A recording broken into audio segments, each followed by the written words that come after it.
Servus arkadaşlar. Bir hafta aradan sonra tekrar beraberiz. Kısa bir ara verdim.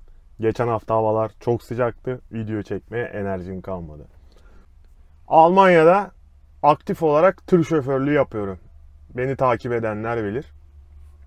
Bu videoda Almanya'da tır şoför olarak yaptığım, geçirdiğim zamanlardan, deneyimlerimden, zorluklarımdan bahsedeceğim. Artık 9 aylık bir tır şoförüyüm. Kısa vadede uzun yollar kat ettiğimi düşünüyorum. Güzel tecrübeler kazandığımı düşünüyorum. Ve her zaman yardımcı olmak için bilgilendirici videolar çekmeyi düşünüyorum. Yani günümüzde ben de isterdim masa başı beyaz yakalı olarak çalışmak ama günümüzde de tırcılığa, mobilyacılığa, tesisatçılığa her şeye ihtiyaç var yani araba tamirciliğe.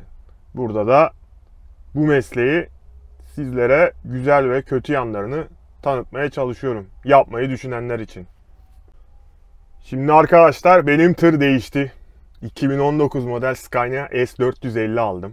Geçici bir süre. Bir kişi tatile gitti. Onun tırına geçtim. Dede hadi yarından kurtuldum. 2 aylık süreçte güzel tecrübelerimiz oldu. Eski tırı da kullandık. Yani güzel bir tecrübeydi ama bir daha binmek nasip olmasın diyorum. Daha çok yeni nesil tırları tercih ediyorum. Ufaktan size şöyle yeni tırı göstereyim. Yarı dijital, yarı normal kadran. Gayet güzel yani Scania'nın. Burası böyle multimedya sistemi. Şu el freni olayını çok seviyorum arkadaşlar. Çekiyorsun. Çektiğini hissediyorsun yani. Sana o güveni veriyor. Tuşlu muşlu oluyor böyle. Abi bırak ya. Bir kere zaten manda başıma geldi.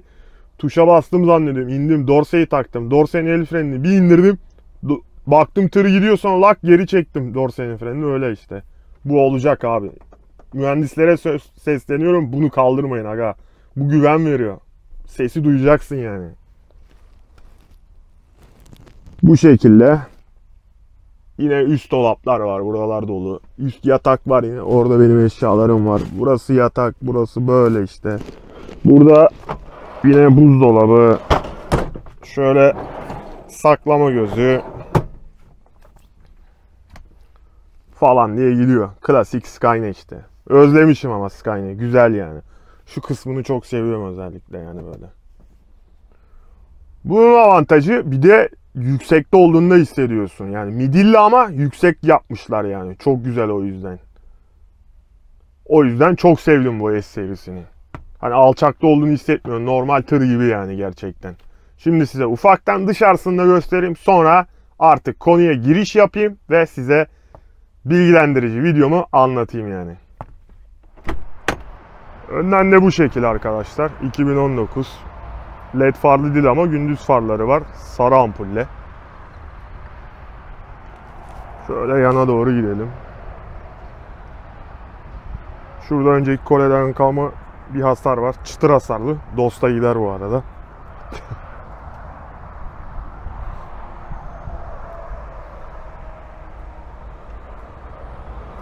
Diğer tarafta bu şekilde işte. Ufak tefek hasarlar var. Çünkü çok alçak yani. Şehir içinde kaldırmazsanız, kaldırımlara falan sürtme olasılığınız çok. O yüzden çok dikkatli olmanız gerekiyor. Midilli kasanın dezavantajlarından birisi o.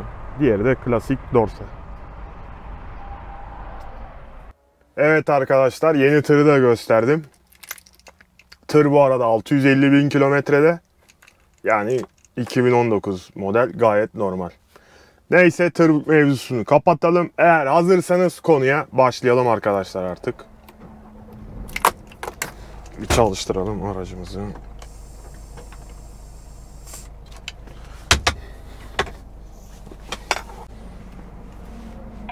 Bak abi. Bak. Nasıl güven veriyor bak. Bu işte.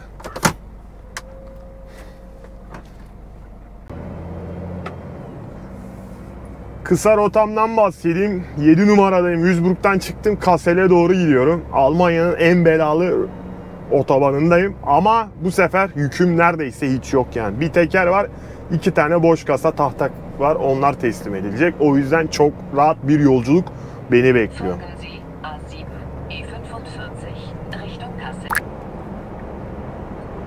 İlk deneyimim. Bu mesleğe başlarken arkadaşlar kafamda gerçekten çok sorular vardı yani. hangisi yapılır? Örneğin silo mu yapılır? İşte frigo mu yapılır? Sonra plane, kofa, nasıl yani yükler nasıl bağlanır? Nelere dikkat etmen gerekiyor? Bir dünya soru vardı aklımda. Ben ilk başta başladığım şirkette hala devam ediyorum.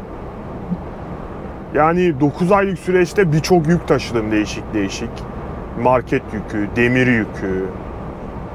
İşte araba taşıdık konteynerde. Konteynercilik yaptık ufak bir şeyde.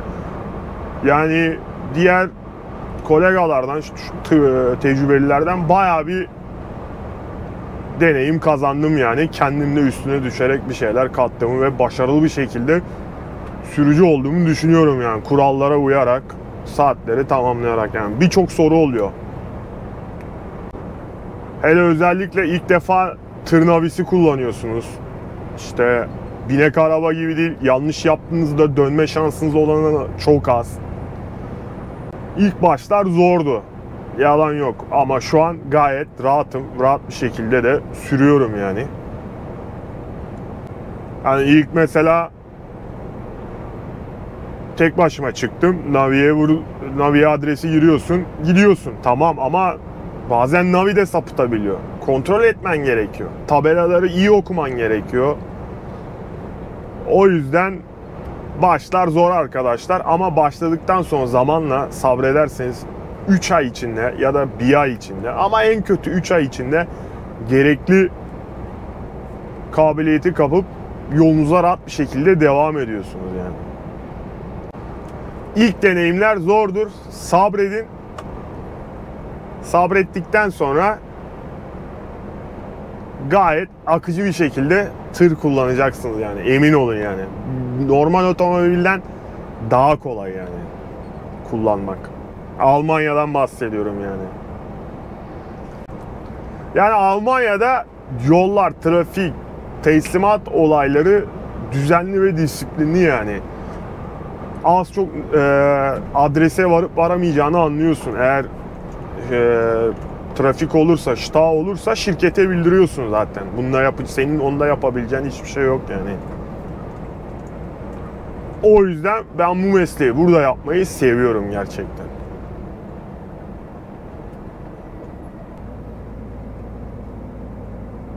Bir dakika arkadaşlar. Yol çalışmasına girdik. Kaç kilometrelik bir yol çalışması? 2 kilometre. Şuradan bir çıkayım.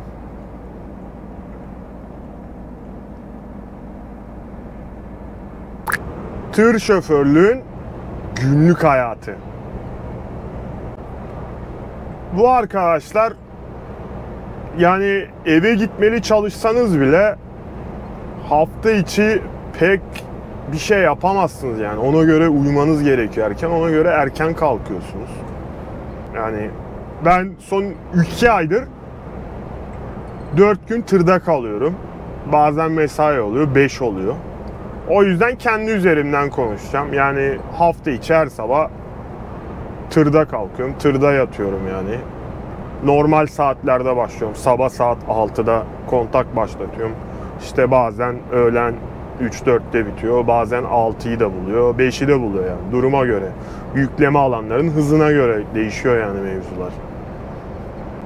Yükleme boşaltmalarım doçaban olunca rahat oluyor. Oradaki işler zaten belli. Zaten fazla dışarıdan ekstra tır gelmiyor. Zaten seni bekliyorlar resmen. Gelip de bu işte yükü alsınlar, işte tekeri, işte ne parçası diğer tarafa teslim edilsin diye. Almanya'da mola kuralları çok net arkadaşlar. 4,5 saat kullanın, 45 dakika mola. Ama siz 4,5 saatin dolu dolu kullanmayın. 4 saate yaklaşınca mola yapacak yer aramaya başlayın. Ya da tabelaları takip edin. Hani benzinci eğer 3 saat 50 dakikada geldiyse girin. Bir sonraki benzinci 50 kilometre ise ya da belli değilse park yeri, sürüş zamanına aşına uyarsınız. Yani genelde 4'ü yaklaşınca 45 pauze vermeye bakın yani. Ben o şekilde kullanıyorum. Yani 3 saat 50 dakika kullanıp 45 veriyorum. Bazen 2 saat kullanıyorum, 15 dakika veriyorum, sonra 30 veriyorum. Değişiyor yani duruma göre. Bunu da zamanla siz kendiniz ayarlayacaksınız zaten. Cumartesi çalıştığınız ekstra. Kesintisiz 45. Kesintisiz 45 yapamadınız, sorun yok. Bir sonraki hafta yapmanız gerekiyor yani kesinlikle. Yoksa takonuz patlar yani. Taco ile ilgili de video gelecek arkadaşlar. Burada takoyu düzgün kullanmanız gerekiyor. Yoksa hem sana hem şirkete ciddi cezalar var yani. O yüzden kimse sizi burada zorlamıyor yani. Size ona göre sürüşünüzü planlayıp ona göre rota ve iş veriyorlar. Bunu da bilin. Yani bu sistem hem seni hem firmayı koruyor yani. Yani ben genelde Almanya'da park yerini benzinlikli parklarda tercih ediyorum. Hani sadece tuvalet olan parkları pek tercih etmiyorum arkadaşlar. Çok nadir duruyorum yani. Bunu da size tavsiye ederim. Genelde benzinlikli parkları tercih edin. Almanya'da bir liste hazırlıyorum. Nerede, hangi otoyolda büyük geniş parklar ve buralarda devamlı yer bulma şansınız akşam 8'e kadar. Bunların hepsini liste hazır olunca sizinle paylaşacağım arkadaşlar. Benim şu an bayağı bir oldu. Daha bitmedi tam olarak henüz. Onun bir altyapısı bitsin. Sonra nasıl linkini oluşturacağım, detaylarını bir bakayım internetten. Sonra sizinle her zaman her videonun altında paylaşacağım yani. Size de yardımcı olacağını düşünüyorum. Yani Almanya'da park arkadaşlar saat 5'ten sonraya kalırsanız sıkıntı işte.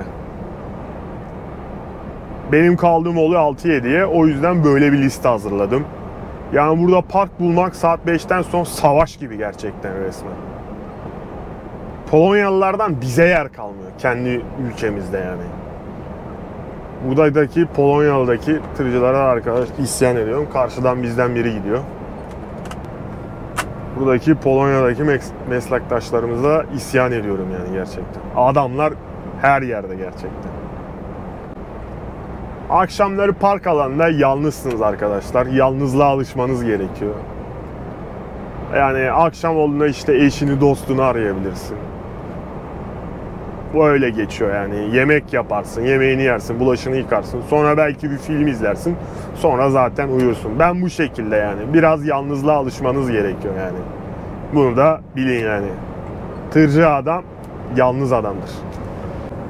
Ama zamanla da alışırsınız. Tır zaten resmen bir eviniz oluyor yani. Benimsiyorsunuz ister istemez zamanla. Yükleme ve boşaltma süreçleri. Almanya'da yükleme ve boşaltma süreçleri arkadaşlar Deutsche-Bahn'larda gayet sistemli ve düzenli çalışıyor. Dikkatli ve profesyonel bir şekilde oluyor. Yani daha önce market piyasası da çalıştım. Onlar da aynı şekil. Dikkatli yani. Dorse gayet dikkatli yükleniyor. Ya da sen kendin yüklerken de dikkatli yüklüyorsun. İndirirken de aynı şekil. Yani burada termin saatine uyarsanız sistemli bir şekilde yükünüzü indirip boşaltabilirsiniz. Ama bazen piyasa işinde işler beklendiği gibi gitmiyor. Uzun süre saatler bekleyebiliyorsunuz yani. Buna hazırlıklı olun yani. Bunu Deutsche-Bahn'lar için konuşmuyorum. Normal piyasada market, işte metal fabrikasına gittin, beton fabrikasına gittin. Yani bekliyorsun yani ister istemez bir 30-40 dakika bekletiyorlar sen saatinde de orada olsan yani. Yani genelde yükleyiciler, ştaplalar, forklift sürücüleri işini biliyor. Acemilerin de geldi oluyor. Onları sen yönlendiriyorsun bazen. Sen de çünkü artık aynı yükleri yükledikçe ya da belli bir yük yükledikçe ister istemez zamanla tecrübe kapıyorsun yani. Yardımcı oluyorsun yani. Böyle paslaşmalı bir meslek oluyor yani. Yani yük yüklerken dikkat etmeniz gereken yükün eşit ağırlıklı olacak ve düzgün ve sabitlenmiş şekilde olacak işte. Biz Deutsche-Bahn'larda Deutsche-Bahn'da tren tekeri ya da her şeyi yüklerken altına mutlaka kaydırmaz kullanıyoruz. Ve ona yükün ağırlığına göre de spanzet atıyoruz yani. bir spanzetin 2500'dan yazıyorsa 2,5 ton basıyor arkadaşlar. Bunun da bilgisini vereyim yani size. Ona dikkat edin. Onun 1800'lükleri var, 2500'lükleri. Max 2500 zaten. Biz 2500'lükleri kullanıyoruz. Bilginiz olsun. Ona göre sabitliyorsun. Zaten yükte kıpırdamıyor. Bugüne kadar çok şükür böyle de bir sorun yaşamadım yani. Yük taşıdıkça, yol yaptıkça tecrübe kazanıyorsunuz. Bu meslek böyle. Her mesleğinde öyledir zaten. Yollar, trafik ve altyapı. Almanya'da otoyollar gerçekten kaliteli arkadaşlar. Şehir içinde bazen dandik sokaklar olabiliyor ama çukur yok. Çok böyle dalgalı oluyor, böyle yunuslanıyorsun. Formula 1 izleyenler bilir yani. Otobanla hız limitleri arkadaşlar 85-90 arasında bizim. Ben 85 ile 90 arasında kullanıyorum. Park yerleri düzenli ama yetmiyor. Dolu yani. Çok fazla tır var Almanya'da. Çok iyi bir noktada kaldığından dolayı Polonya, Belçika, Hollanda falan filan derken çoğu şeyin kesiştiğinden dolayı o yüzden park yeri bulun. Yani park yeri var ama yer bulmak sıkıntı yani belli bir saatten sonra. Trafik yoğunluğu arkadaşlar sabah 6 ile 8 arası oluyor belli bir noktalarda Almanya'da. İşe gidiş saatleri. Bir de akşam 4 ile 6-7 arası bir sıkışma oluyor yani. Yani kurallara uygun bir şekilde sürüş yaparsanız çok rahat bir şekilde, güvenli bir şekilde yolunuzu alırsınız arkadaşlar. Agresifliğe gerek yok.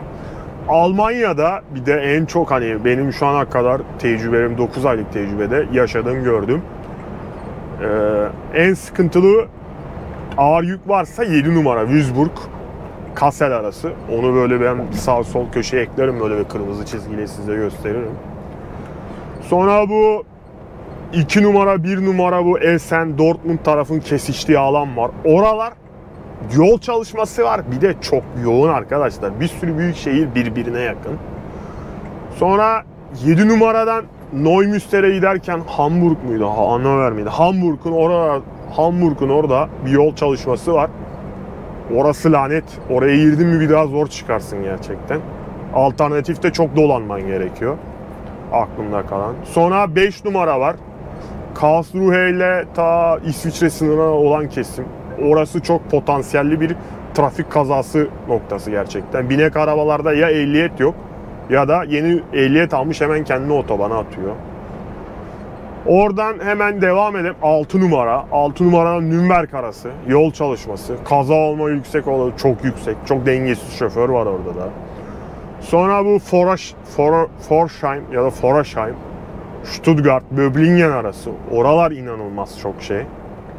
Trafiği her zaman bitmiyor. Yani buralara gidince böyle diken üstünde gidiyorum ya. Her an her şey olabilir. Bunları tecrübe ettim. Bunların hepsini söylediklerimi size ekleyeceğim, göstereceğim yani harita üzerinden. Sizin de bilginiz olsun yarın öbür gün tırcı olursanız. İnsanlarla ve firma ilişkileri. Almanlar genel olarak soğuk insanlar ama yine de hello hello ya da servus servus, moin moin ya da morgen morgen gibi her zaman selam verilir. Yani Almanca bilmediğiniz takdirde bile yani iyi kötü yine de yardımcı olmaya çalışan Almanlar var. Yani genel olarak saygılı insanlar, yani saygı duyuyorlar. Aynı şekil siz de o şekilde saygı duyuyorsunuz yani. Benim çok soğuk geldiğim Alman vardı ama onlara yapacak bir şey yok, ama genel olarak insanlar pozitif arkadaşlar. Merhaba merhaba, hep böyle nasılsın, iyi misin, hep güler yüzlü yani. Zaten şunu da söyleyeyim, genelde mal kabul yerlerinde hep yabancılar çalışıyor yani. Türkler var, Almanlar var, Hırvatlar var, Polonyalılar zaten her yerde. Yani bu işler yabancılara kalmış, Almanlar daha çok beyaz yakalı çalışıyor yani. Yani sen işini düzgün yaparsan, onlar senin yük bağlamanı görüyorsa, bir işini düzgün yapıyorsan dört dörtlük, kesinlikle çok saygı duyuyorlar ve sabırlı bir şekilde bekliyorlar yükü bağlamanızı ve diğer yükü yüklemek için yani. Bunun da bilgisini vereyim. Bu sektörde iyi iletişim kurmak çok önemli arkadaşlar. Senin Ford Whitley'ci ile zıt gitmen sana bir şey kazandırmaz. Daha çok işin hızlı ve seri şekilde yapmasını yarar. Yani ne fazla konuş ne de sus yani. Kıvamında işini götürecek şekilde iletişimini her zaman kur yani. Evraklarını düzenli tut teslim ederken. Terminle zamanında git. Bunlara dikkat ettiğinde zaten sen otomatikmen Alman sistemine alışmış oluyorsun. Ne senin şirketin sana laf söylüyor, ne yük indirdiğin yerden laf duyuyorsun arkadaşlar. Bu kadar basit. Son olarak arkadaşlar tavsiye verebileceğim. Almanya'da tır şoförü olmak istiyorsan yani en azından orta düzeyde Almanca bil. Kesinlikle yani. En azından geldim, gittim, vardım bu şekilde yani A2 seviyesinde. Zaten zamanla konuştukça, tekrar edikçe gün içinde konuşman gereken cümleleri akşam not alıp yazarsan daha bir üst seviyeye zamanla çıkartırsın yani dili. Bir dakika. Şu Alman ordusuna ait Zamazingo aracı ben bir geçeyim yol çalışmasına varmadan. Çok yavaş gidiyor çünkü.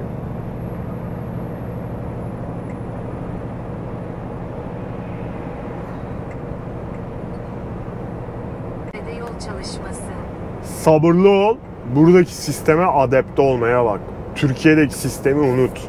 Aceleyi unut. Opsiyon koy adrese giderken kendine 30 dakika en kötü. Son dakika kalkma. Son dakikayı bırakma her şeyi. Acele etme o yüzden. Sıkıştırma yani kendini. O zaman daha rahat şekilde ve daha rahat şekilde çalışıyorsun ve daha rahat şekilde çalışıyorsun ve seri bitiyor yani. Cümleyi kuramadım. İlk aylar zor gelebilir ama sabredersen zamanla alışıyorsun ve adapte oluyorsun sisteme gerçekten. Bu işin zorluğu arkadaşlar evden uzaktasın. Yani tırda tek başınasın. Tek zorlayıcı noktası bu. Bazen de çok uğraştırıcı yükler gelebiliyor. İşte çatı açma, yan açma ya da vesaire. Ama onları yavaş yavaş zamanla sabrederek hallediyorsun. Ama en sevdiğim yanı arkadaşlar rahatsın. Tek başına olmanın rahatsın yani. Sürekli bir insan yetiştir başında diye yok. Ve önünde kilometrelerce yol var. Değişik değişik insanlarla tanışıyorsun. Değişik değişik şehirlere gidiyorsun. Yani Almanya'da şu an gezmediğim otoban kalmadı artık yani neredeyse. 9 aylık bir süreçte. Ben keyif alıyorum yani. Uzun yol yapmaktan keyif alıyorum. Yani kilometrelerce uzun yol. Yani gördüğünüz gibi hava günlük güneşlik olunca gerçekten için açılıyor. Ormanlık, yeşillik, değişik şehirler, değişik kasabalar, değişik değişik insanlarla iletişim kuruyorsun. Seviyorum bu yüzden bu mesleği. Evet. Son olarak arkadaşlar çok önemli bir hatırlatma yapıyorum. Hemen videoyu durdurun. Kanalıma abone olmayı, videoları beğenmeyi, içinizden geliyorsa da bir yorum bırakmayı unutmayın arkadaşlar. İstek videolarınızı da her zaman yorumlarda belirtin. Listeme ekleyip müsait olduğumda çekeceğim. Benim 9 aylık süreçte deneyimlerim bu şekilde arkadaşlar. Umarım bu mesleği burada yapmayı düşünenler için bir nebze kafasındaki soru işaretleri gidermesine bu video yardımcı olmuştur. Diyerekten bu videodan bu kadar. Kendinize iyi bakın. Başka videolarda görüşürüz. Ben sürmeye devam.